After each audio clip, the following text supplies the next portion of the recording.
घरातील बायकांचं थोडंसं दुर्लक्ष आणि अख्खं कुटुंब आजारी पडतं.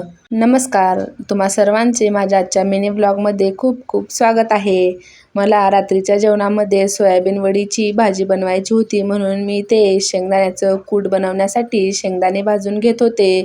आपण सहसा दुकानातून शेंगदाणे आणल्यानंतर त्याला भाजून डब्यामध्ये भरून ठेवत असतो.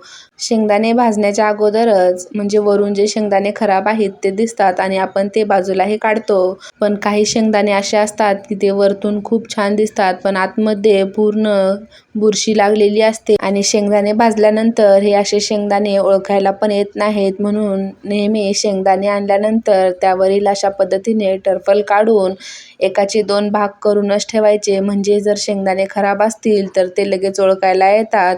आणि पावसाळ्याच्या दिवसामध्ये तर शेंगदाणे खूप खराब येतात. या अशा शेंगदाण्यामुळेच मी हॉस्पिटलमध्ये 4,000 ते 5,000 रुपये घातले होते. म्हणून म्हटलं तुमच्यासोबतही हे शेअर करावं.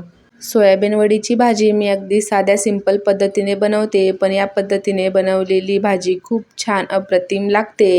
कढाईमध्ये 2 ते 3 चमचे तेल घालायचं. तेल छान गरम झालं की जिरे मोहरी तडतडून घ्यायची. यामध्ये खिसून घेतलेलं सुकं खोबरं, 10 ते 12 लसणाच्या पाकळ्या बारीक वाटून घालायच्या.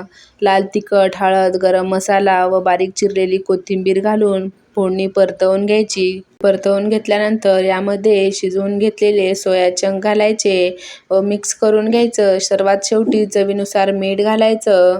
जेवढी भाजी बनवायची आहे तेवढं गरम करून घेतलेलं पाणी घालायचं. जर तुम्हाला हा व्हिडिओ थोडासा जरी आवडला असेल तर व्हिडिओला लाईक करा, त्याचबरोबर चॅनलला सबस्क्राईब करायला मात्र विसरू नका. सर्वात शेवटी भाजलेल्या शेंगदाण्याचा कूट घालायचा व भाजी 10 ते 15 मिनिट शिजवून घ्यायची. या पद्धतीने बनवलेली भाजी खूप छान अप्रतिम लागते. नक्की एकदा ट्राय करा.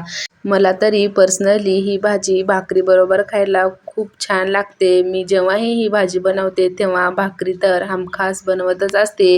इथेही माझं साईड बाय साईड भाकरी बनवायचं काम चालू होतं. चला तर मग व्हिडिओला इथेच एंड करते. Bye bye.